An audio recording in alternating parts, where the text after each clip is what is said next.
अस्सलामुअलैकुम। Welcome to education ever after. Question आपके पास एक एग्जाम में आता है। Economic system of Islam no doubt share some common features of capitalism and socialism but it has its own identity. ये question है जो स्क्रीन पे आपको नज़र भी आ रहा है, और आज हमने यही समझना है, जिसमें बताया गया है कि इकोनॉमिक सिस्टम ऑफ इस्लाम जो है, इस्लामिक इकोनॉमिक सिस्टम, उसमें कुछ फीचर्स जो हैं वो सेम जो है वो कैपिटलिज्म और सोशलिज्म के जैसे ही हैं। लेकिन इसके बावजूद इस्लामिक इकोनॉमिक सिस्टम की एक अपनी पहचान है, एक ओन आइडेंटिटी है, जो हमसे एग्जामिनर पूछता है बताएं ऐसी क्या वजूहत हैं कि कुछ सिमिलैरिटीज होने की बावजूद जो इस्लामिक इकोनॉमिक सिस्टम कैपिटलिज्म और सोशलिज्म से डिफरेंट है। जो आपके स्क्रीन पे नज़र भी आ रहा है, Islamic economic system its own identity. The Islamic economic system does share some similarities with both capitalism and socialism, but it is not the same as either of them.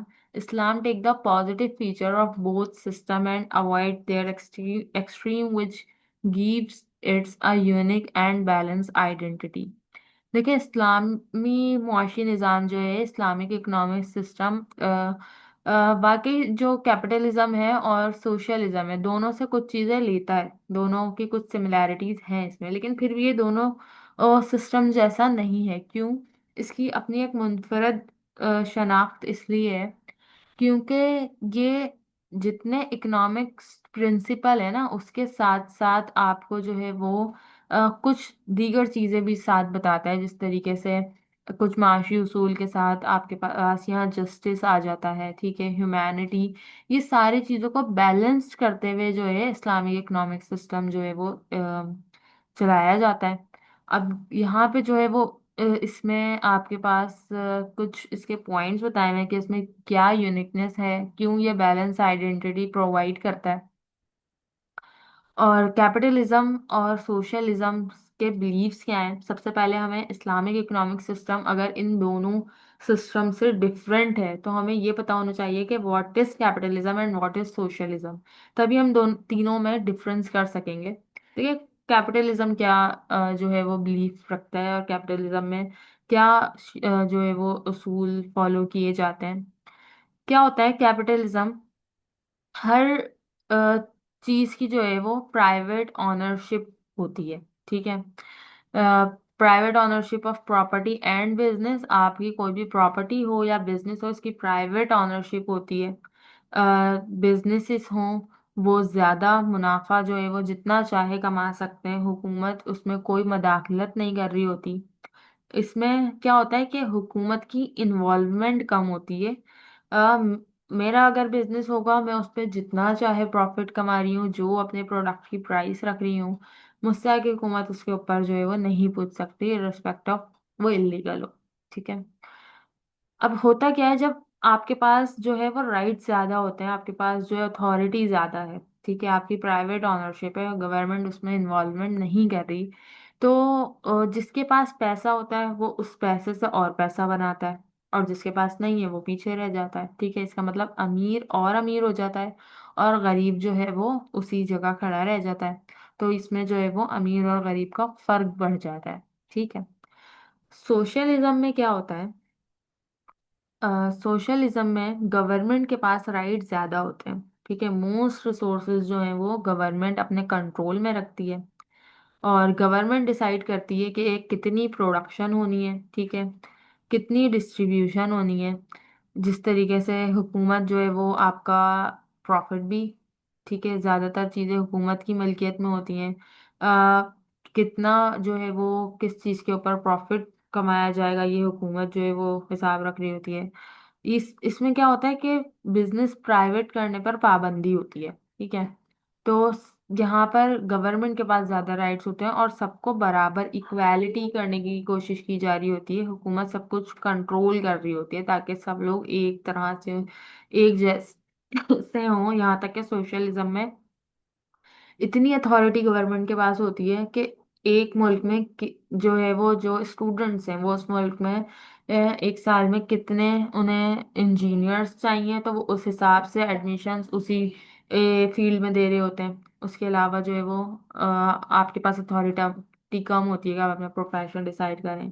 कितने डॉक्टर्स चाहिए तो government जो है decide कर रही होती है कि कितने जो है वो इस फील्ड में करें। मतलब आपके पास गवर्नमेंट की ज्यादा कंट्रोल होता है। आप आपके अपने पास जो है वो ऑनरशिप कम होती है। ठीक है, ये जो है वो आपके कैपिटलिज्म और सोशलिज्म के कुछ उसूल हैं। इस्लामिक इकोनॉमिक सिस्टम क्या कहता है? Islam creates a middle path between capitalism and socialism. देखें, इस्लाम जो है ना एक दरमियानी रास्ता हमें देता है। कैसे? कैपिटलिज्म में आपके पास कुछ ज्यादा ही आजादी मिल गई, ठीक है। सोशलिज्म में गवर्नमेंट के पास जो है वो ज्यादा राइट्स हैं।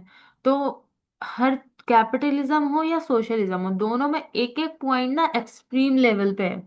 और इस्लाम जो है वो हमें कोई भी चीज एक्सट्रीम लेवल के ऊपर जो है वो मना करता है, और एक दरमियानी रास्ता निकालता है जहाँ पे किसी की हक तलफी ना हो रही हो, ना पब्लिक के साथ गलत हो रहा हो, ना गवर्नमेंट के साथ गलत हो रहा हो।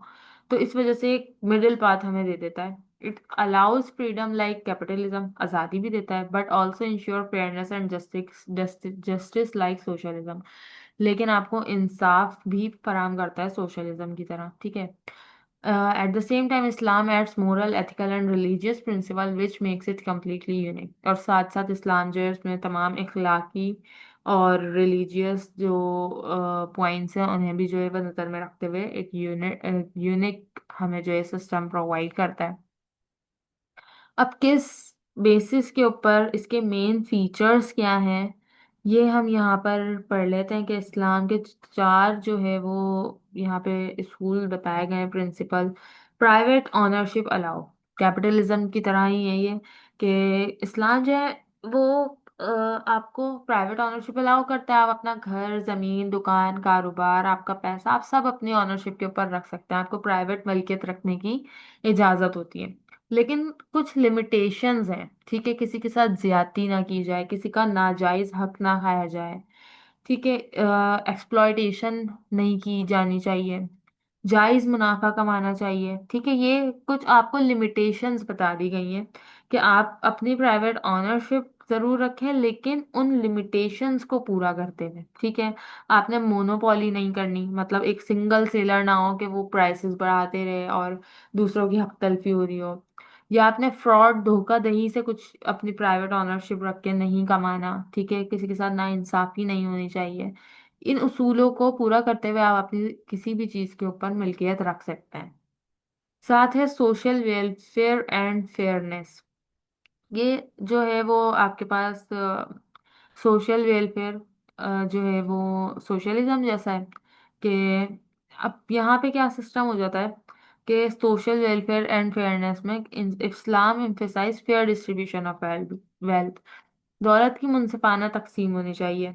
प्रिवेंशन ऑफ इनजस्टिस, नाइंसाफी से जो है वो आप गुरेज करें। Protection of the poor and needy, और जो गरीब और मजबूर लोग हैं उनकी भी जो है वो आप साथ साथ मदद करें और उनको प्रोटेक्ट करें। However unlike socialism does not abolish private ownership, it balance individual freedom and social justice. जबकि सोशलिज्म में देखें ये सारी चीजें होती हैं कि आप फेयर डिस्ट्रीब्यूशन ऑफ वेल्थ कर रहे हैं, ठीक है, दौलत की मुनसिफाना तकसीम कर रहे हैं, नाइंसाफी से बचा रहे हैं, लेकिन यहाँ प्राइवेट ऑनरशिप नहीं होती जबकि इस्लामिक इकोनॉमिक सिस्टम आपको प्राइवेट ऑनरशिप की भी इजाज़त देता है, ठीक है। तो यहाँ पे एक फ्रीडम और सोशल जस्टिस के साथ बैलेंस किया गया है। नेक्स्ट है कंप्लीट प्रोहिबिशन ऑफ इंटरेस्ट। अच्छा, इस्लामिक इकोनॉमिक सिस्टम में एक यूनिक फीचर क्या है कि सूद के ऊपर मुकम्मल तौर पर पाबंदी है, जो कि इस्लाम में सूद हराम भी है, ठीक है। तो हमें जो है इस्लामिक इकोनॉमिक सिस्टम क्या बताता है कि एक इस्लामी मुआशी निज़ाम में सूद इन्वॉल्व नहीं होना चाहिए। ये दोनों ही कैपिटलिज्म और सोशलिज्म से डिफरेंट एक बात है। दोनों ही निज़ामों में ये सिस्टम नहीं है कि सूद वहाँ इन्वॉल्व्ड है, जबकि इस्लामिक इकोनॉमिक सिस्टम सूद को बिल्कुल मना करता है, ठीक है। देखें,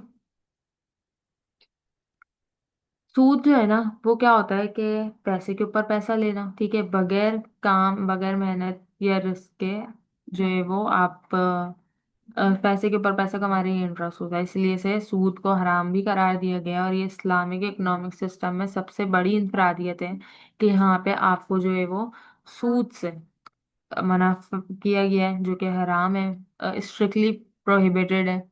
इसकी वजह से जो है वो अगर सूद शामिल हो जाए, ठीक है, इनइक्वालिटी आ जाती है, एक्सप्लॉयटेशन आ जाती है, लोग बगैर मेहनत के पैसा कमाते हैं। तो यहाँ पे जो है वो इस्लाम जो है वो प्रॉफिट को प्रमोट करता है, रिस्क शेयरिंग को करता है, लेकिन इंटरेस्ट लेने को प्रमोट नहीं करता। इस्लामिक इकोनॉमिक सिस्टम पे इस चीज़ के ऊपर पाबंदी है।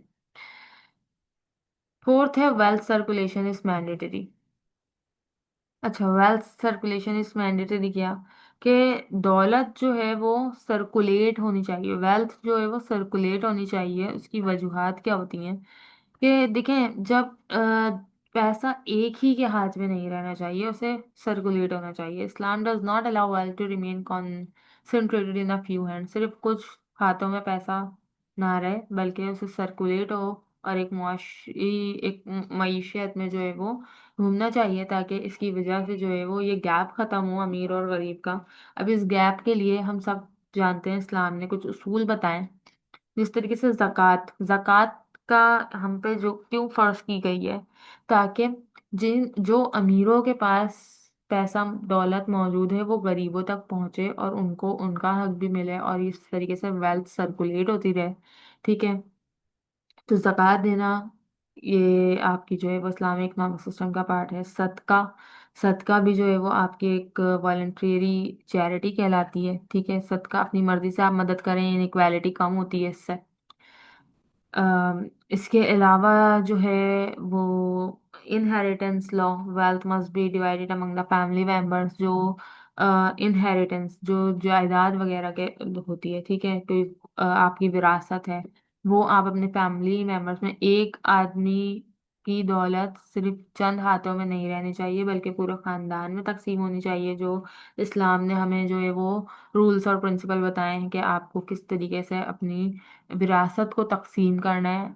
ठीक है, उन प्रिंसिपल्स को फॉलो करते हुए आप ये उस तरीके से तकसीम करें, ताकि यहाँ पे ये चीज़ कैपिटलिज्म और सोशलिज्म से आपको डिफरेंट बनाएगी। ये चीज़ कैपिटलिज्म में नहीं है, सोशलिज्म इसको फोर्सफुली करता है, बैलेंस नहीं है, लेकिन इस्लाम हमें बैलेंस दे रहा है। ठीक, फिर आपसे के लिए को यहाँ बताया गया है why Islamic economic system has its own identity. Islamic economic system की अपनी एक पहचान क्यों है? It allow earning profit but forbid injustice and exploitation. इस्लाम आपको जायज मुनाफा कमाना अलाउ करता है, ठीक है, लेकिन ना इंसाफी उसमें नहीं होनी चाहिए, किसी का हक ना मारा जा रहा हो।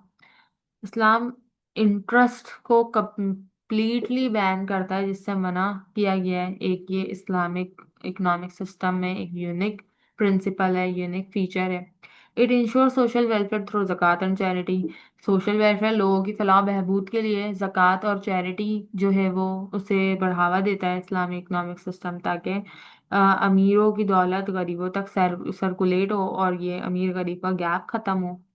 It balance individual freedom and social responsibility. आपको आज़ादी भी देता है और आपकी कुछ इखलाकी और मुआशी माशरती जो है वो जिम्मेदारियां भी हैं जो आपने पूरी करनी है। इसमें बैलेंस कायम होता है।